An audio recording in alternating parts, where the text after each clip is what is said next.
God put something on my heart, so I'm going to tell you guys. I'm going to clue you in. Anybody watching, I don't know who this is for, but I have to say this. Do not let anybody, and I mean anybody, outside of maybe your closest family member, get mail at your place. Do not let anybody have anything mailed to your place. Right, baby girl? Gross. Also, really quick, before we officially start, if anybody knows how to get rid of their tear stains basically on baby girl's face, please drop it in the comments. I've tried Angel Eyes, which is a product specifically for that. They're look like what used to be Oxy pads. I don't even know if they still make Oxy pads. She's tired of hearing about it. But I really need help with that. So if anybody knows even a home remedy, I don't care what it is. If I can just get this off of my baby, it would really be helpful. Give me a kiss so we can get started. Thank you. Let's get unbothered. Everything bothers him. He's unbothered. He calls it unbothered, but that's what's cute because everything bothers him. He's bothered. I'm a botherina. What's up, everybody, and welcome to yet another episode of Unbothered by Ty Rivera. That's right, it's Unbothered by Ty Rivera. I'm your host, Ty Rivera, the absolute best LGBTQ comedian in the world. Okay, so here's the deal. I got a pillow behind me. I'm really figuring out my blocking, my staging for this particular set that I'm building that's Unbothered by Ty Rivera. But really, I just want it to be as comfortable as possible, and this happens to be here. Because I told you guys, I was sleeping on the couch for a minute there. You'll notice that the little puppy is not wearing her cone anymore. I'll get back to the part about mail. We'll definitely get to that. I also want to catch you guys up on the parking situation. I know my life is so exciting and glamorous. You guys can't wait to hear all the details. But what I was going to say is, also there's a medical update coming up, so I'll give you guys warning on that one, because if you're at all squeamish, I'm not going to show anything on here, but as far as just hearing about things, maybe you don't necessarily want to hear about that. I did have to ground myself tonight again, which I told you guys that I have this thing where I ground myself so that I get stuff done the way that I need to, and it's kind of like you can't do anything, because I've been wanting to record this all evening, and now it's 4 a.m. But I'm really happy with the way everything's going right now, because I am keeping up on keeping everything tidy. When it came to little puppy girl's cone, she's not having to wear her cone right now because she's been really good and not messing with her little tutu. And it's also going away. Like, I can tell that it's really, minimized significantly. And so I'm really happy with life right now. And I'm so happy with life right now that I had a moment where I audibly said, my life is really good. I just looked around my place, because like I was telling you guys, I really do believe in the power of manifestation. And I really do believe in the universe understanding that, or you letting the universe know that you're happy with what you've got, that you appreciate with what you got, even if you're looking to level up. It's good for you to appreciate where you're at now. Like, I know so many people that are so successful, and from the outside, very successful. And one of them, I won't mention any names because I'm not trying to shade anybody, These are my actual friends, and I really do love them, even though this particular person I haven't talked to in a couple of years, but that's friendship with me sometimes. And we've texted a couple of times, and they probably don't watch my podcast, but one time I did save them by not posting something that we had recorded. I mentioned that on another episode. But yeah, but they're doing so well. And like, I am probably more of a cheerleader than most people would realize. I really am that person that if I'm your friend, I will hype you up. I'll joke with you. I'll rib you. I'll call you fat. Excuse me, I'm getting over being sick, which if you've been watching my weekly or my daily videos that have been like 2 or 3 times a week lately, and I'm gonna bump that up too. But like, I really have to be patient with myself right now because I'm integrating a lot into my life right now. And this is the first time, and I shouldn't admit to this at my age, but this is the first time in my life that I really feel like I'm getting on an actual system. I've always intended to. And I've always gotten everything done, but I've just never had a system. And when I said the thing about mail, like not letting anybody mail anything to you, this is very important. And I just had to tell somebody this not too long ago. And it reminded me because I don't know if you guys are watching Netflix or if you guys are Netflix people. I'm usually a YouTube person only. I consume YouTube. I make YouTube videos. YouTube is my jam. But, you know, I decided to expand my horizons because somebody had asked me about something on, it was the Kevin Hart roast. That's what it was. And so since I decided to do the video on the Kevin Hart roast, which this is great on Netflix's part, because I know that I'm not as special as like a lot of people think they are. Some people think I'm the only one that's thinking about this. I'm always the opposite. I'm like, if I'm thinking about this, I know a lot of people are thinking about this. Or if I'm doing this, I know a lot of people are doing this. And so when I went to watch the Kevin Hart roast, I noticed there was like the Hulk Hogan documentary. And I don't know how long any of these have been out. So if you're like a regular Netflix watcher, then you're going to mention in the comments that that's been out a long time. And how didn't I know? Because I don't usually watch Netflix. But whatever you comment.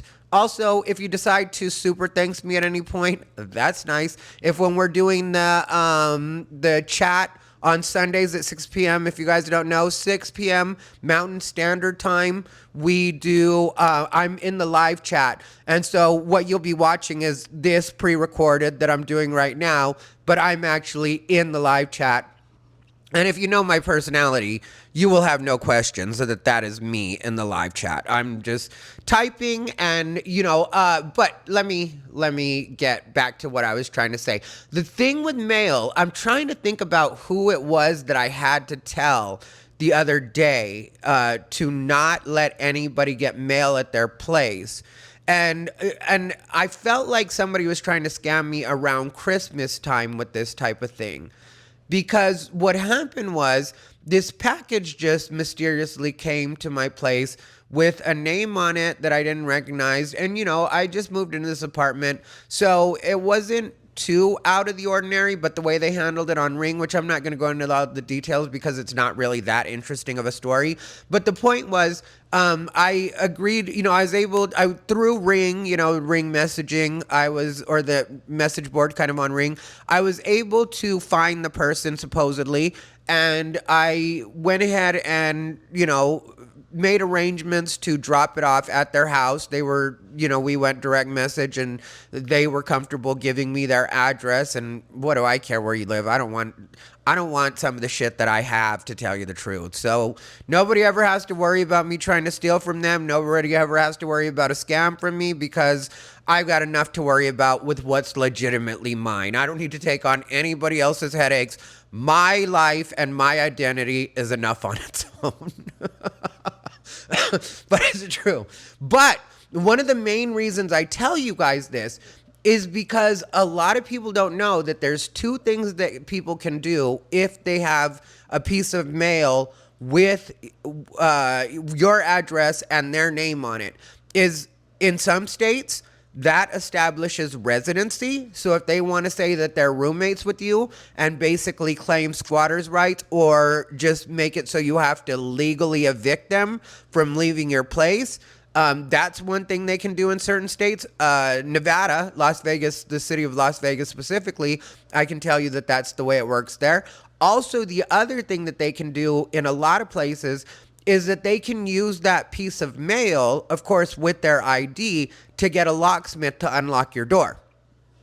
So, this does matter because a lot of people don't think about these things. A lot of people don't know these things. And it really was, I know I sound silly when I say it, but I am being serious when I say that because I was watching the show on Netflix, worst ex ever. I don't know if you guys have seen that, but they covered like the Deadpool killer, and like it's all sorts of like, where people narrowly escaped losing their lives, or in some cases it's a few people did lose their lives, and then the survivors as well.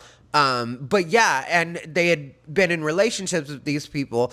And there was a woman that said that she had been in a marriage for 17 years. And, like, I really do have to check myself on a lot of these things, because sometimes I forget that not everybody has had the same kind of life that I've had. And which isn't me flexing. This isn't one of those stories where it's like, oh, people don't live like me. No, I have been around a lot of scammy people. And one funny story was, I told this guy, a friend of mine, his name was Robert. There was this couple I used to hang out with, Robert and Jesse. And one time, Robert was this older black dude. This was like in like early 2000s. And Robert was this older black dude, and he was very Southern. And, he was very clear. He was a great cook, really, really good cook, amazing cook. But and he would invite us over after the club. This is in my partying days, and he would invite us over the club after the club sometimes, and like fry up chicken, or like he'd really make good food. And so if he ever hit us up and like was like or like we were getting ready to leave the club, and he was like, "You guys want to come by? We're gonna be making some chicken," and it would be 2 or 3. Well, usually 3 or 4 in the morning, because it was after hours. So like, after hours usually goes till like 3 or 4, depending on which after hours we would go to. And then we'd go to his place and eat, and it was amazing. But we were also like friends, not just club friends. And I remember one time him and Jesse, which I didn't know that they were like tweaking. I didn't know that that was their thing at that point. I thought that they just like to smoke a lot, the wacky tobacco. But one time, they said they had these guys living with them. They had allowed these guys to basically crash on the couch. And I was like, "You guys just trust them at your place while you're at work?" And then Robert was like, "We don't got nothing they could take anyway," which they did have a cute apartment, but I could see what they were saying, not being shady, but, no tea, no shade, as the gays would say. But I could see what they were saying, as far as not really have anything that you're going to want to steal. Their place was very homey. It was very cozy. I really did like the way they had it decorated, but it was because of the way they put it all together. They were doing a lot on their budget, but it was definitely a budget involved.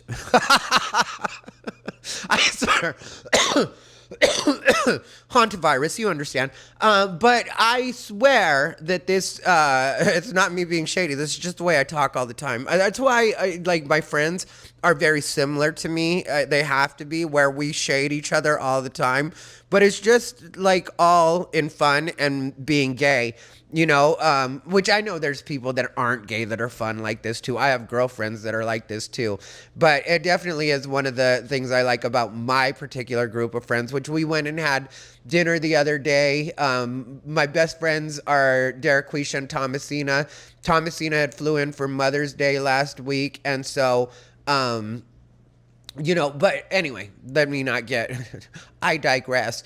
But what I was trying to get to with Robert is these guys, because, I was like, but don't you have like your papers and, like your birth certificate, your social security card, all that stuff? Don't you have that somewhere in your apartment? And then Robert was like, girl, if they could, he was like, girl, my credit's so bad. If they could get anything off of that, I'll congratulate them myself. And so then a couple months later, I asked Robert and Jesse, because I see them, and it hits me, and I'm like, are those guys still staying with you? And then Robert's like, no, girl, they done ran up some stuff on my credit, got some credit cards, and I was like, did you congratulate them?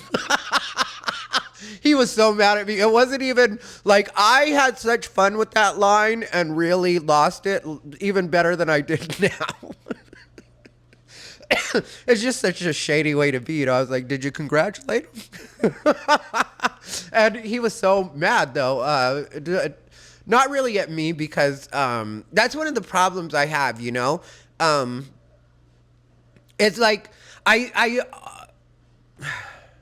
growing up the way that I grew up, and also all of my friendship situations and stuff like that, like I've always kind of had all access, or been like a person who's been able to get away with being like super sassy and silly with everybody in my family. Like I always had different rules with everything that I did than most of the people around me, you know? And so like I've always been able to joke with people in ways that other people cannot. And I think it's also in part because in a very non-abusive, one, I think everybody knows I'm having fun, and two, in a very non-abusive way. I'm the kind of person that if you try to put rules on me outside of anything that's just common respect, you know, I'm never going to try to pick up on your boyfriend. I'm never going to be inappropriate like that, you know, where you have to worry about me, or, you know, and I've met people like that in my life. And a lot of people in the gay community, I don't think this is really a secret, but for some people it kind of, they don't know it. But a lot of people in the gay community are in open relationships, or gay men specifically, I should say, are in open relationships. That's very common. I don't want to mess with anybody's boyfriend. I don't care if you're in an open relationship. I don't care if your boyfriend is 100% fine with us hooking up, and you know, you're comfortable flirting in front of each other, stuff like. I don't want to be that, and I don't want to be that guy, and I don't want to have the reputation for being that guy. And I've gone this many years in my life without being that guy. You know, there was one guy that I hooked up with a long time ago and became really good friends with, and then later on became friends with his boyfriend that was in an open relationship. And we had hooked up on like gay.com. It was that long ago, that, like, you know, so years and years ago. And then, like, you know, because it was just like a random hookup, and you don't really talk a lot on those apps in a lot of cases. You know, you'll find out the basics, you'll read their profile if they're, you know, you have any questions, and then you'll just kind of go from there. And so we hooked up, and then after we hooked up, he told me that he's in an open relationship and stuff. And then, you know, we ended up just being friends after that, and he ended up being a really good friend for quite a while. And then I met his boyfriend afterwards, but it was never weird, and I was never in any way disrespectful or led on that, you know, we had hooked up, even though they were in a fully open relationship and his boyfriend didn't care. Really, I think his boyfriend, well, it was a weird relationship where they were, and I don't think this is weird to be just attracted to somebody mentally and love them for more than the physical. But I do think that it's different for me, I should say. When my friend had told me that he technically was never attracted to his husband, like they never had even a real moment of being attracted. It was just that sort of like almost utilitarian, we work out well together, we complement each other well in, you know, helping each other get through life, and work well as a team, and can buy a house in LA together and that kind of stuff. And I really, his husband's name was Alan. And I really did love Alan, because Alan was a fun, sassy gay. And I would go to dinner at their house sometimes. And one time I stayed in their guest bedroom when I had gotten really drunk and stuff. But like I said, once I knew that they were together, once I knew that he actually had somebody, I never crossed that boundary. And so, you know, I'm just not that guy. But I will have fun. I will joke. I will be silly, and it's like one of the things, it's why I do stand up. You know, I'm not a person who had to learn how to be funny. I'm a person that would make my friends and family laugh so hard that I just realized one day I should be getting money for this. And I loved stand up when I was a kid, but I never thought that that was going to be an option for me. I grew up in a smaller community in Arizona, and so like I never thought that that could be an option. And just to wrap up with what I was saying with the male situation, is just I really did feel like God was telling me to say this, and that's why I put it right at the beginning. You know, usually I just give the kiss to the puppy, and then we get on with our day or our chat. And but I really had it, like it really was like God had told me, like, let them know, so if you're the person that needed to hear that, because one of the things I was hearing on that movie or that show, it's kind of like a series, Worst Ex Ever, if you guys ever want to watch it. But there was a woman that was like, yeah, I had been married for 17 years and I had gotten married young, and she was like, and so she made a bunch of mistakes that I was just like watching, like, girl, how did you not know that one? And then it really did hit me where I was like, yeah, well, I guess if you got married young, and then you were married for 17 years, then I think it was 17 years, she said. But, it was long enough that you missed a big part of that development where you're around different types of people or you date different kinds of people. And sometimes, if you're really out on the dating market that way, you will meet people who are a bit shady. And there was a point where I was still naive enough not to know a lot of the stuff, like one time I remember when I first moved to Las Vegas when I was super young, when I was underage for sure, and shouldn't have been there, but that's the life I was living.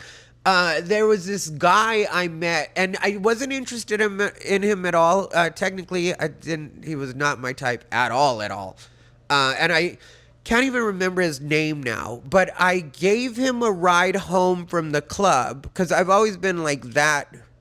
Now, not so much, but when I was younger, I was always nice to people. I would give a lot of people rides home and stuff like that. That wasn't uncommon. And I had just met this guy, and I offered to give him a ride home, and I forgot that I had a cell phone in my and this was forever. I've had cell phones for so long. I swear I'm one of the pioneers. Just playing. I never had the brick, but I've had like all of the Nokias when that was like the big phone everybody was pushing. I had the Motorola Razr the first time it came around. But like I've had phones since before a lot of people had phones, where people were treating me like I was in the future. And I was like, calm down, girl. It's just a phone. How am I going to return my pager? How am I going to return this number that just showed up on my beeper that wants to give me some money if I don't have a phone? And so I just always had a phone. But I don't remember if that was my actual phone now that I think about it. And I forgot that I had it in my glove box or something. And I must have got out at 7-Eleven or Circle K or whatever it was, because I'm a convenience store. Does it matter? No, it really doesn't. I don't know why I even fixate on these things sometimes. But this guy must have ended up stealing it. Because I noticed the next day, like when I went to get my phone, then I just was, and at that time there was no reason to have your phone on you all the time because not enough people had cell phones for you to really be worried about people trying to constantly communicate with you, Plus, they could leave a message. I mean, it really was about me working. And when I was doing that kind of work, the S work, I was making so much money that there were times where I'd just be like, yeah, I'm not worried about my phone. I always had my pager on me, but sometimes I'd be like, yeah, I'll return that later.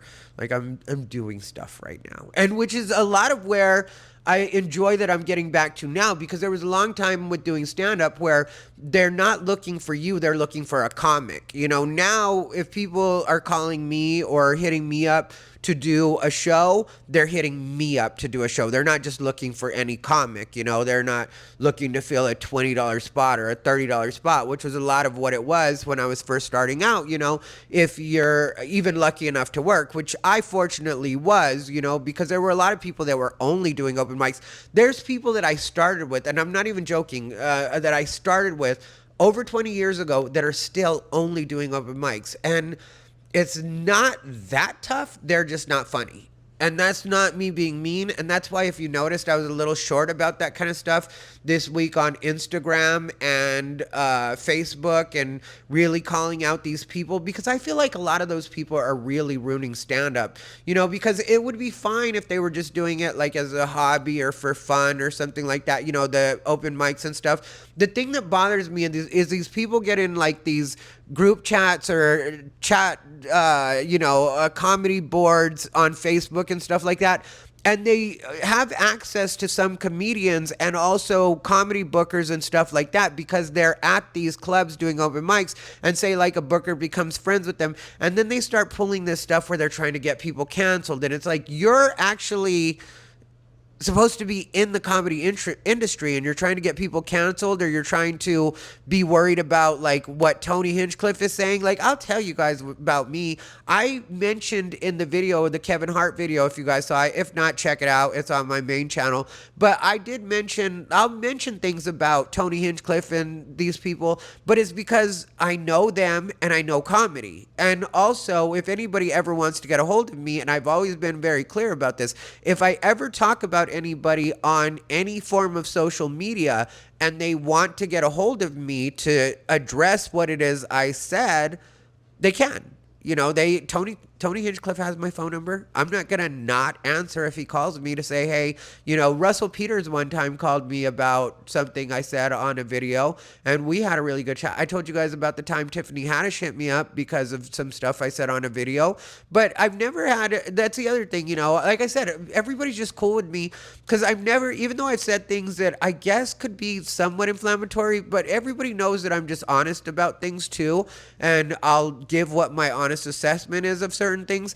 But I've never had anybody call me and be like, oh, I had one person like confront me, and it was somebody that's not like, I could mention the name, but nobody would know it, and it's 100% nobody would know it. And they tried to confront me on a particular night, and then I was like, oh yeah, I remember that video, but I couldn't remember exactly what I said about them. I know that it wasn't like, I know it wasn't good, but I also know, because I will always say in the videos, you know, that I'm friends with these, I know these people. And like, it was one of those situations, because I remember the tone of what I said, even though I don't remember my exact words.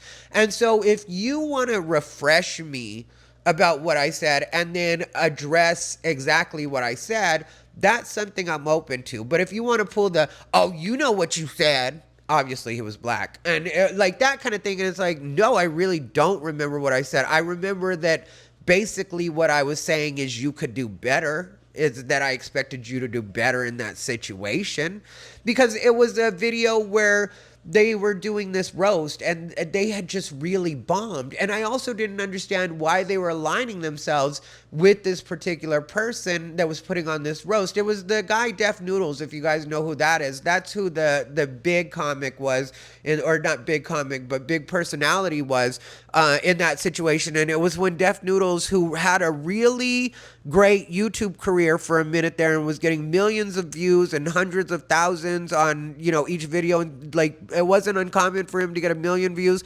And then for some reason, he just decided to completely tell his audience basically to F off, and started doing stand-up comedy and started doing these roast battles, which roast battle, especially in LA, is already an established thing. So, and it has been for years now. And so I don't know why Def Noodles thought he could take over that space. And so everybody was talking about it. And it was when I was first starting out really with paying attention to my YouTube with any regularity. And so I was living in Las Vegas. And so anyway, he sees me like a year or a year and a half after I did that video.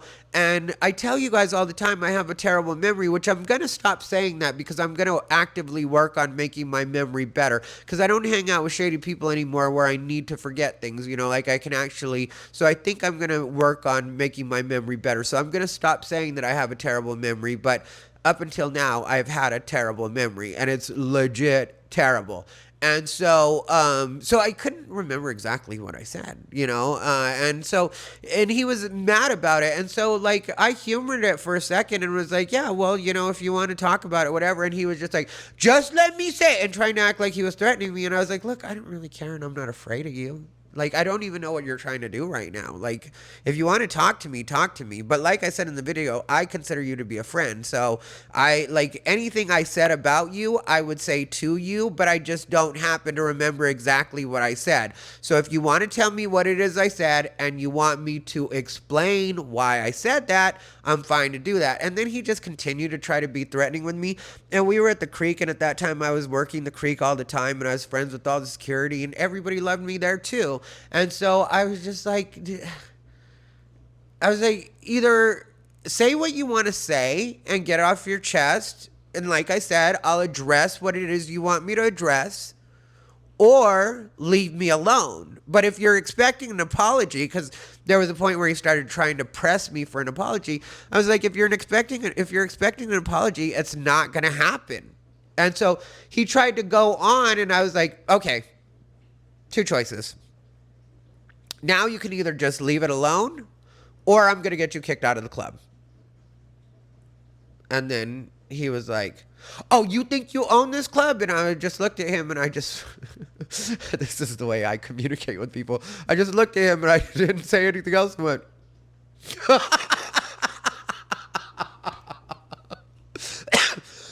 and everybody standing around us knew that was 100% legitimate. Like, all I had to do was go to any security guard that's at the creek, because there was just one there every night, especially at that time. There wasn't several security guards. There's just one door guy that handles everything. And I was friends with them to the point where I would sit and talk to the security guys, when I'd get tired of sitting in the back patio sometimes, chatting with everybody, holding court, which I joke, but not really. Like, there were a lot of people around me all the time, and and I legitimately enjoyed a lot of people's company, even though I've talked about it before. Sometimes I would get a bit overstimulated, and sometimes I would get a little bit where it was just overwhelmed, literally overwhelmed, because you have so many people trying to talk to you at once, and this person wants comedy advice, and this person is just talking to you about fun gossip stuff, which is where I'd like to be, but I will respect the people that are asking me for just comedy, because a lot of the newer comics, the open micers would ask me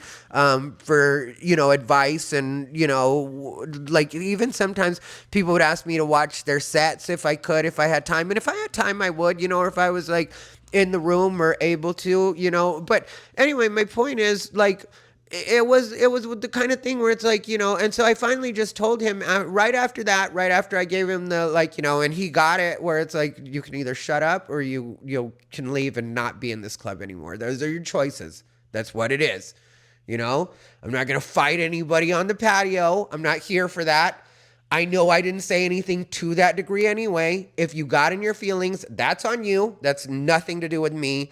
And, you don't have to worry about me talking about you again, because the truth is you're not now and will never be a big enough name to actually, for me to talk about you again. Because, I got into it with somebody else who chose to get mad at me in a green room not too long ago, which I don't know if I talked about this or not, but it was a weird situation with somebody that I know and actually liked. I don't like him anymore because of other things that he's done recently. After I had my situation with him, I could have forgiven my situation with him, but he's just continuously, through other comics, not in regards to me, but just continues to show that he's not really got the frame of mind to be a comedian. He's a funny enough guy, but he doesn't have the right frame of mind. And there are other comics that I know and respect that have said the same thing recently, because they notice the same things I notice, trying to get other comedians canceled and making problems for people. And this is a guy that actually works.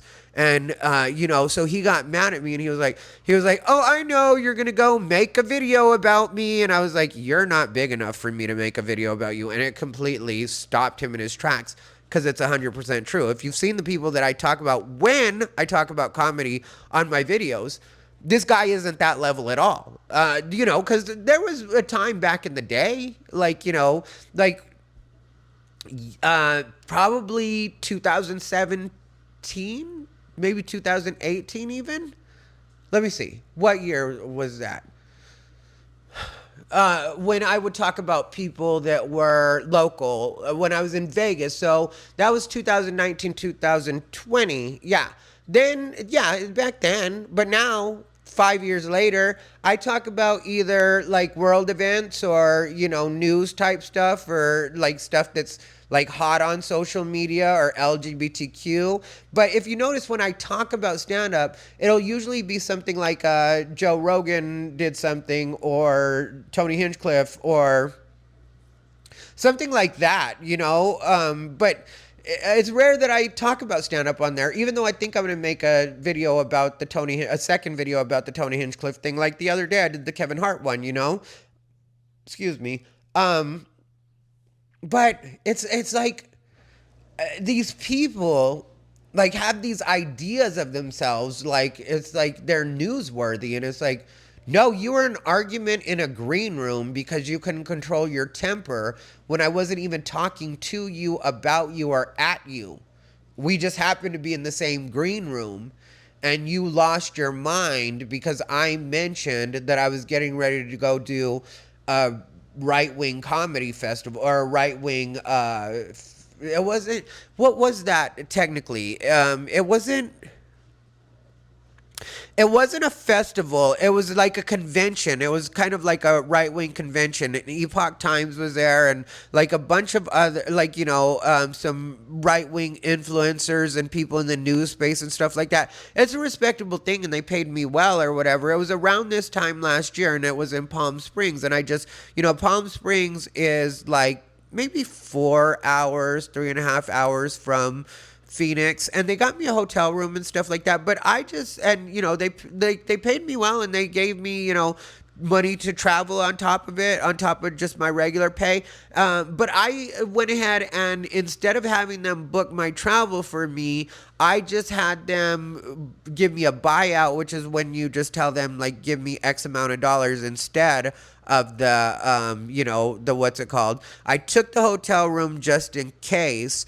But what I ended up doing was I just drove there so I could be fully in charge of myself and not have to worry about flying in and out, especially of a airport like Palm Springs, because I know there is an airport in Palm Springs, but usually with those small airports, which I've never been to, like, flown to Palm Springs. I've been to Palm Springs enough and through it, but usually with those smaller airports, a lot of times it's going to be like limited carriers. There's usually like one or two, which again, like I said, if it's different in Palm Springs, let me know in the comments, because I personally have never flown in there. But a lot of times that's what it'll be, is like one or two carriers, and also then you're on their schedule, And so I was like, and it turned out to be 100% the right move, because all I did was I drove out there, did the show, and then the only thing I used the hotel room for was to take a shower, because since I drove out there, I got to the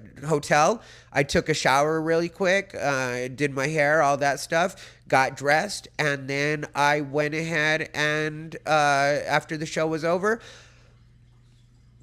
I went by myself to a Denny's. And then, we hung out for a minute with Sarah Higdon, if you remember, if you know Sarah Higdon, who's a trans woman that's, she doesn't think she's a woman. She's not, she knows she's fully trans and completely cool. And she's very much in defense of women, or in support of women, as far as wanting separate spaces and stuff like that. Like, she gets it. Sarah's really, I love her. And what, puppy? Let me, hold on. There was a meme they showed, which is like a chihuahua whining, and it was like, my dog acting abused, after they just chose to jump off the couch. That's literally this girl right here. Is she'll jump down, even though, like you saw at the beginning, I had her up here with me. So then she chooses of her own volition to jump down, and then instead of just staying down until I'm not busy anymore, then all of a sudden she wants to be right here crying like, why did you put me down here? Well, I hate to tell you, sister, but I'm not the one that put you down there. Anyway, I feel like we're late enough now that if you're the kind of person that gets triggered about any kind of medical things, I definitely would tell you that you should probably either turn it down for a minute or whatever. But I'm just going to talk about this because, like I said, I went to dinner with my friends. It was last Saturday night, and then I was hanging out with my other friend or whatever. And, because I went to dinner with Derek Quisha and Thomasina, and Derek Quisha is an early person, like, likes to go to sleep early. We joke, we call him Grammy D. But he's a person that will go to sleep early. And then me and Thomasina decide to go out to this bar that we usually go out to and check some stuff out and just hang out. And I ended up taking him home, I think around 1 a.m. or whatever. And so what happens is there's this point in the night where I get this weird almost cramp in my lower right flank area. That's what I learned it's called. But it was like, it was weird because it was enough of a cramp that it kind of caused my leg to go a little like, like that's the best way I can describe it, is my leg just kind of went, like almost a spasm, I guess you could describe it as. But it was weird because the cramp is up here, where if I had love handles, they would be, which thank God I'm not fat enough to have love handles, even though me and my friends all call each other fat all the time. But I told you guys I'm working on it, but I do have more weight right now than I usually like to have. I like to be super lean. But anyway, just trying to give you guys a descriptor. So I was on the right side, and it made my leg do that,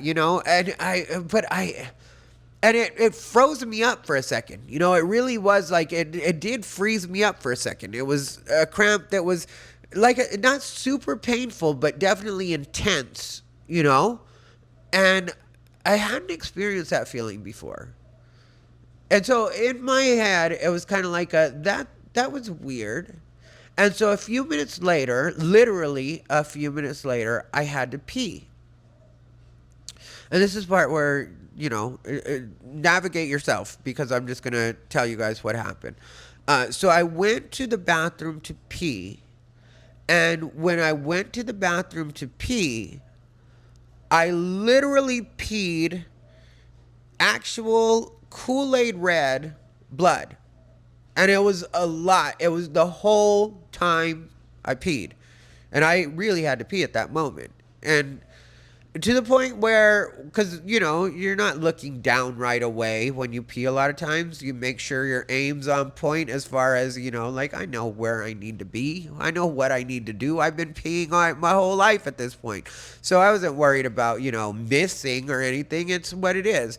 But then I looked down, and I almost, it made me do like a swoon. Like I almost passed out because I just couldn't believe the amount of blood that was coming out of my body. And it obviously really scared me. And this was the middle of the night now, And so I didn't know how to handle that at that time. So I hit up ChatGPT, and, it wasn't particularly painful. So I hit up ChatGPT, and then that was, like I said, was Saturday night. And ChatGPT said that it's worth getting checked out because it could be kidney stones, or it could be, I don't remember what else it said. There were a couple of things it gave me, but from everything I was describing, it was saying probably kidney stones. And so what happened was I came home, and then I ended up peeing again, and that time it was a little less red. That wasn't the same intense color, but it was still red, like undeniably red blood, And so I let ChatGPT know that, and then ChatGPT was like, you should definitely get this checked out. And then at the same time, I was like, well, I don't really want to go to the doctor, and I don't want to deal with that, and I have to pay out of pocket. And, it was this whole thing. So I was like, maybe I need to start a GoFundMe. Just playing.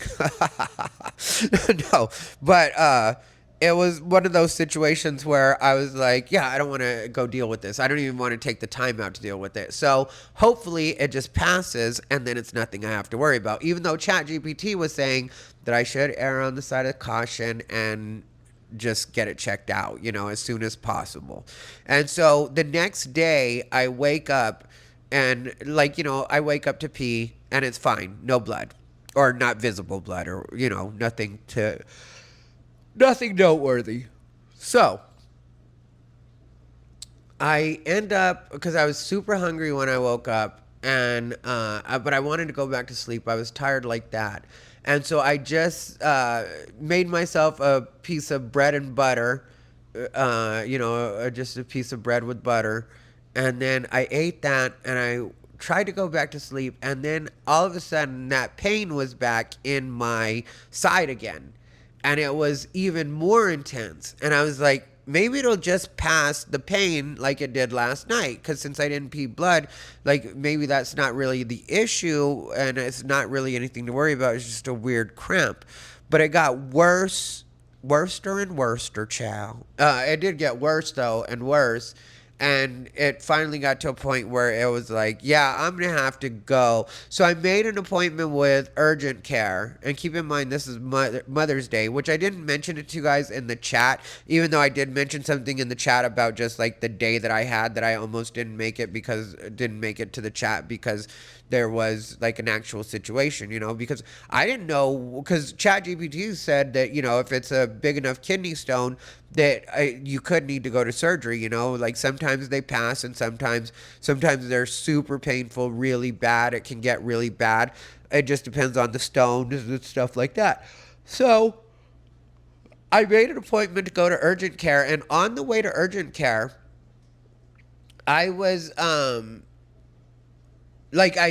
it was really hard for me to sit in the car, and I was in enough pain that I was sweating, and it wasn't like a full on fever or whatever. I was just sweating, and so schwitzing, and so it was bad. It was hard for me to stay sitting because it wasn't comfortable, and I'm driving myself, and the sun's in my face, and because this is like 11 in the morning or something like that, 10 in the morning, and I was just like, oh my God, this is bad. This is painful. Then I get to urgent care, and that's a headache because they're trying to like sell me on a package or something, and it's sort of like, can we not try to sell me something while I'm in pain and I'm just trying to get this looked at? Like, I want to see whoever the doctor is or whatever. That's all I want to do. But you can't say that because you don't want to be a problem and not be able to be seen, because you're being difficult or whatever. So you got to act like, okay, well, tell me about it. Like, and I had to be honest with her about that, because she was like, you can read that and see what it is, or see the details and see if that works for you or not. And I was like, can you just kind of give me a summary, because I'm in enough pain right now that I can tell you that I'm not going to be able to focus on reading that. And I wasn't being at all dramatic. It really was that painful for me. And I am a person that, in case you can't tell by looking at me, I've often said I do not like pain at all, but I do have a high tolerance for it. For some reason, God did bless me with that, and I do say bless me because it's helped me a lot in my life.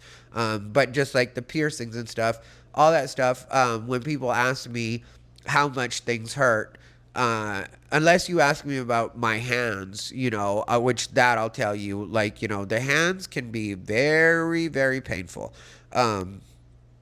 But there are certain things that people tell me are painful, and I'm like, yeah, I didn't experience that at all. Like my fingers, right, right here, the upper digit or whatever that's called, or your knuckles, or whatever that's called.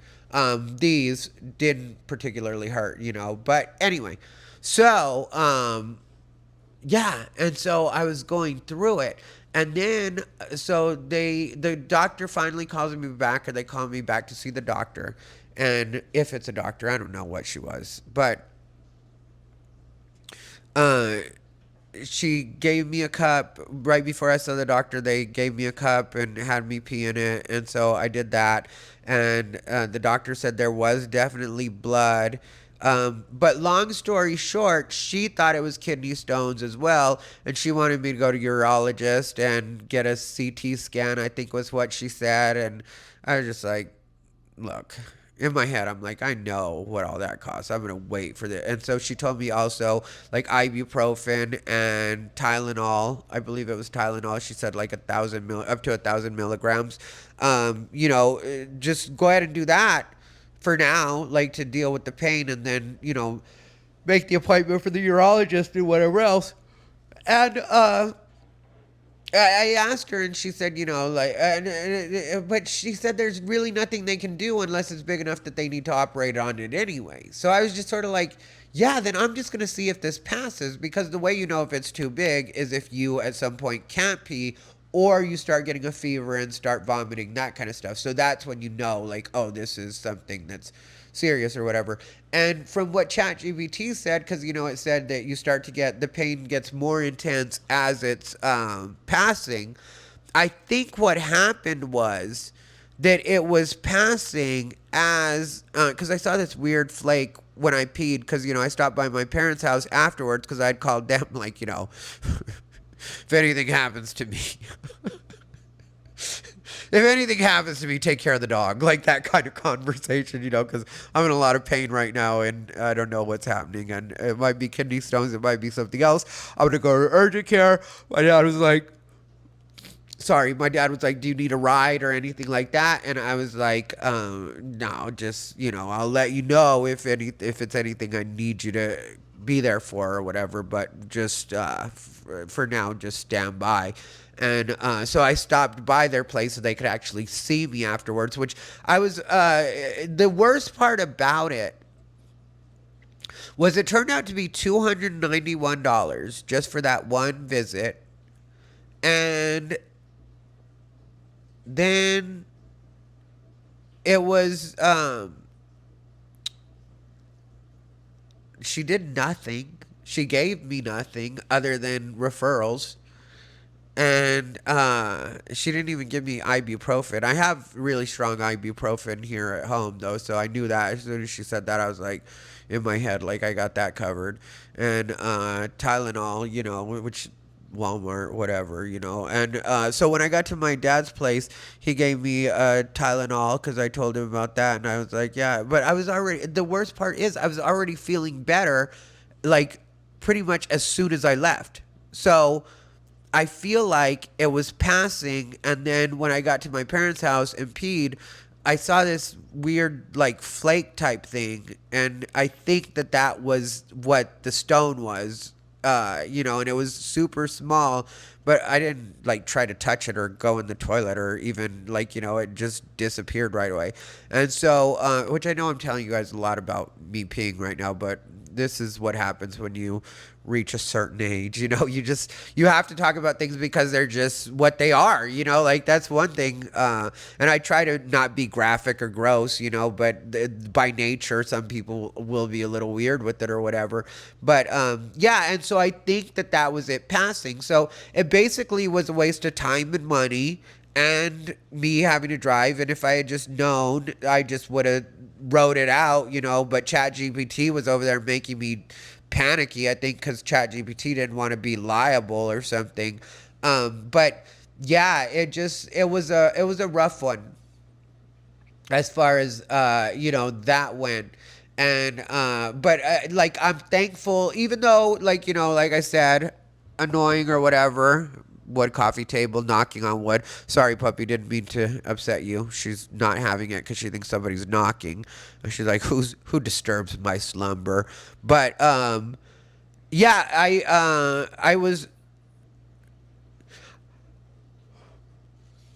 I'm thankful that I'm okay. I'm thankful that it has not come back, and that was on Sunday, and now we're at Saturday. So yeah, we're at Saturday now. So I'm thankful that it's gone.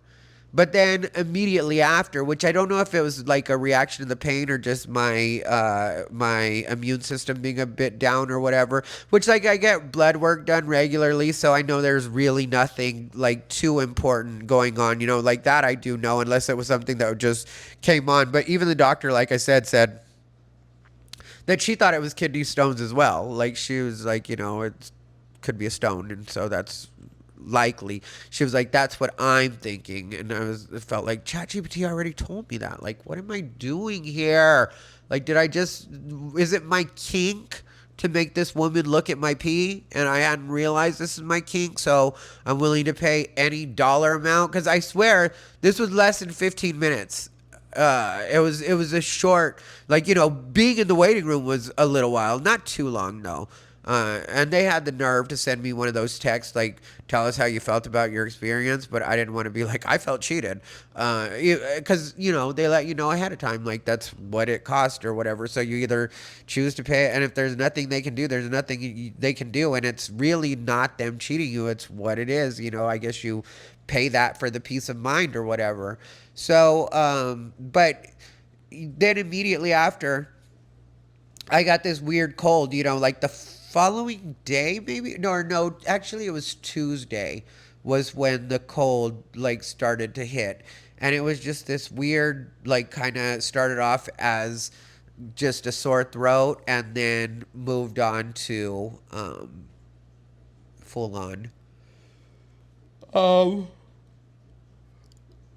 really bad runny nose and sore throat, which the sore throat thankfully wasn't that bad, but really bad runny nose. That was annoying because, you're trying to sleep it off. And I took Theraflu, but still, you're trying to sleep it off. And so then I hit my dad up at a point and was like, can you please, on one of the days, it was, I think, yeah, that Tuesday or I think by Wednesday was when it was really in full swing.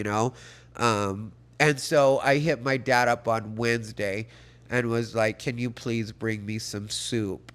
Because I didn't want to go to the store. I felt sick enough that I didn't want to go to the store. And so my dad, brought me some soup, and he also brought me a Benadryl, I think it was. My dad is my pharmacist, obviously.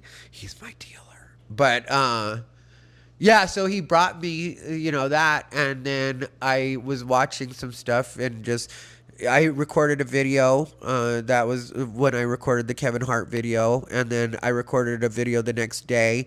And I was still feeling sick, But I like to work if I can through those things because it takes my mind off just like, oh, I'm sick. And so what, I'm going to feel sorry for myself for how long, And like I'll do a video later today, like record one. And I think I should have time to edit it and stuff. But, that's why it's weird.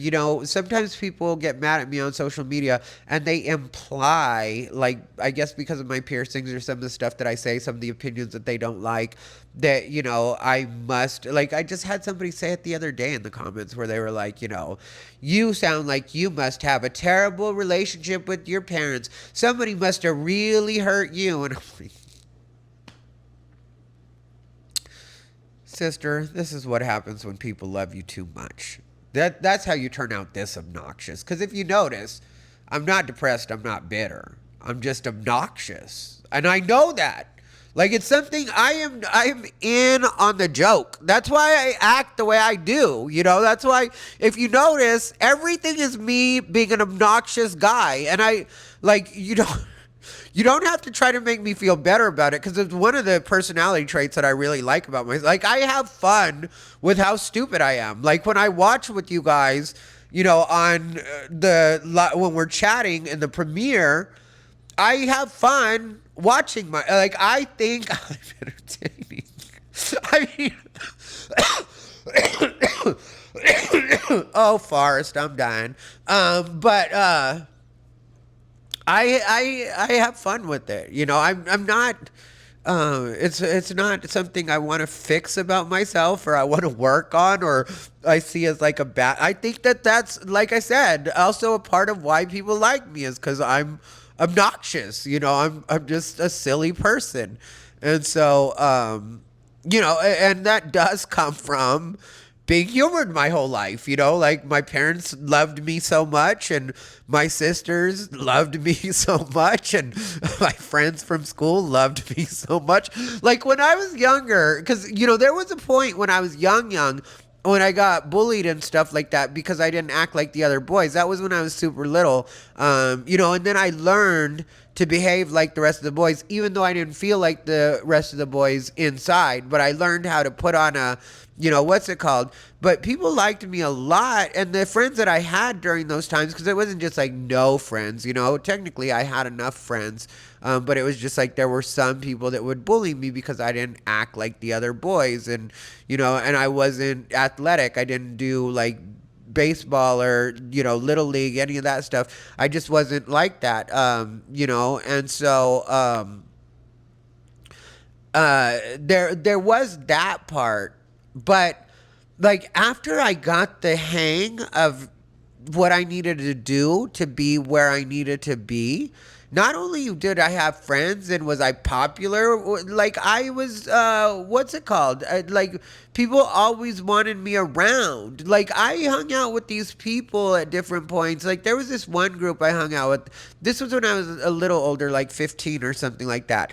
And I would go to their house, and my mom used to laugh and my dad used to laugh too, because people liked being around me so much when I was younger that sometimes I would hide in my room. Like if friends would stop by to see if I could come out, if I could wanted to hang out or whatever, I would sometimes hide in my room and tell my parents, like, to just tell them that I'm not home, because I didn't want to hang out with anybody I didn't want to be with, because I had been with everybody enough, and then like, I go home, and then they want me to immediately come back and hang out with them, like, later that day or the next day, and I just felt like, we just hung out, like, what else is there to do? We live in this town, like, it's not like anything's changed.